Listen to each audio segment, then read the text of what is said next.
After what transpired Friday night in a disappointing loss to the New York Knicks, I couldn't help but feel pretty good about the Suns heading into Sunday night. I mean, the team did need a win in the worst way, and the opponent, the Washington Wizards, they do a lot of things in the worst way. Their defense is the worst in the NBA, yielding 127 points per game. The Wiz limped into the game with a 4-20 record on the season, ahead of only the hapless Detroit Pistons in the East. Yeah, a win would make everything right. The Suns got their win, 112-108, so why don't I feel like everything is right?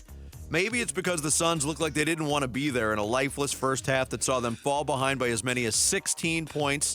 There were turnovers. The guys in the Elvira uniform shot a woeful 2 for 19 from three-point range in the first 24 minutes. And a crowd that's been on pins and needles in recent games went ahead and started raining down boos on their own team. I can't say they weren't deserved. Second half, different story, right? The third quarter was much of the same. The Suns found themselves 12 minutes away from a loss that would be hard to explain. Ultimately, they wouldn't have to make that explanation, getting a lackluster win, but internally, the Suns have to be searching for explanation for other issues. What is the problem offensively? Why does this team struggle to put teams away? What's with all the turnovers, especially in the closing minutes of close games? Why does it look like nobody's having fun? The latest Bradley Beal injury is a bummer, but can't be offered as the reason for Sunday's showing. Beal has barely been on the court, so losing him again can't be the reason. The Suns' next game is tomorrow night in Portland against another struggling team. After that game, win or lose, a third of the season will be over. I still believe that this team will figure it out with or without Beal. But even after a win on Sunday night, if you still have trouble believing the same thing, I get it. That's Vinnie's View. It's brought to you by Bumblebee Plumbing. We miss shots. That could be deflating to anybody watching us on the court. Coaches, good shots that we get, I feel like we miss. We might have been 2 for 15 or 16 or something from three in the first, but I felt like all of them were pretty much open shots.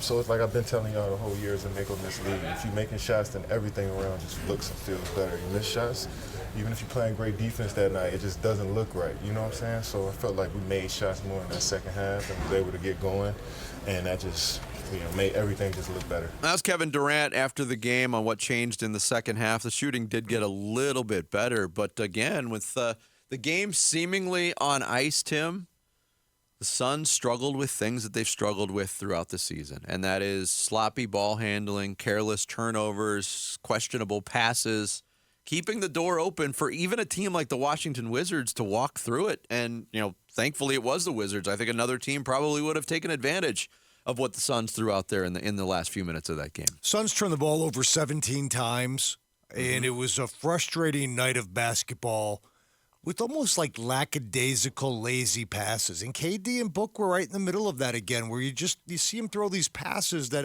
get easily picked off or knocked out of bounds, and you're like, where's the mental kind of toughness or acuity even? Like, what are we doing out here? Like, I understand you're playing the Wizards and you feel like, well, we can just kind of roll the ball out there and win a game. But the way the Suns have been playing lately, I expected a lot more resolve out of them and a lot more intensity, if you will, to go out there and kind of make things right. And they just didn't do it. Durant's right. If you don't make shots, everything can kind of look really, really ugly. They were 2 for 20 to begin the game from three-point range, Vinnie, and they were all kind of good looks, which I guess speaks well for the offense. But if you don't make the shot, you don't make the shot. But it also speaks to how bad Washington's defense is. And you mentioned it earlier in their show, historically bad. You better get open shots against the Washington Wizards, and if you do, you need to make them. If you don't, that's what we saw for three quarters. Right, and you're down by 8 after 1. You're down by 12 at the half. You're down by 8 after 3. You were down by 12 with about 1:30 to play in the third quarter. I guess here's what bothers me, I guess, for lack of a better word, or concerns me. This team has championship expectations. Like, that's the goal, to win a championship. I get it. They're going to turn it around. They're going to play better when everybody gets back. Assuming they get back for a decent amount of time. Assuming they get back at all. They're gonna win some games. They're gonna make the playoffs. But at last check, let's not move the goalposts here. This was a team that the idea was to win a championship. And through 26 games, I mean, we've seen very little, if any, inclination this team is capable of winning a championship. Now, maybe that'll change come February and March, and I hope it does. Maybe. But that's the biggest disappointment is that they just. I mean, they don't look anywhere near a championship team. And maybe this is right related, but my biggest disappointment is something else you touched on in Vinny's view there. This is just not a fun team. There's no personality. There's no chemistry. There's no excitement. Yes, they have a lot of professional basketball players on this team, but they do not have the fun, the joy, the excitement, the personality that they had a few years ago with all that team. What comes first, the winning or the fun? You can argue that it's the winning, but I can't disagree with that assertion. And you said something. We've said vibes many times on the Yes. show. They don't have vibes, this team. It's vibeless right now, but you said, and I still agree with you. The Suns will turn this around. They will play better.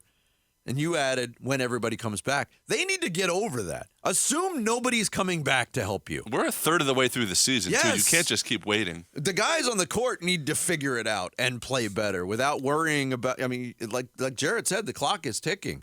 If you're counting on Bradley Beal to save your season and be this missing piece that's going to fall into place and everything's going to be all right, you can't assume that. This injury sucks for him. He actually got off to a really good start. On a 4-point play, turns his ankle. It was a weird play.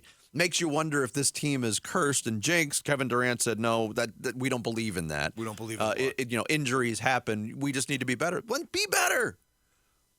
Right, but also there's also a basketball component, though, guys, real quick, that when you construct your team as a top-heavy team and you're relying on the top to compete and win games because the bottom half of your roster is somewhat incapable of doing that, when you don't have anybody, not only is your vibe off or what, you're also just not good enough in a lot of places.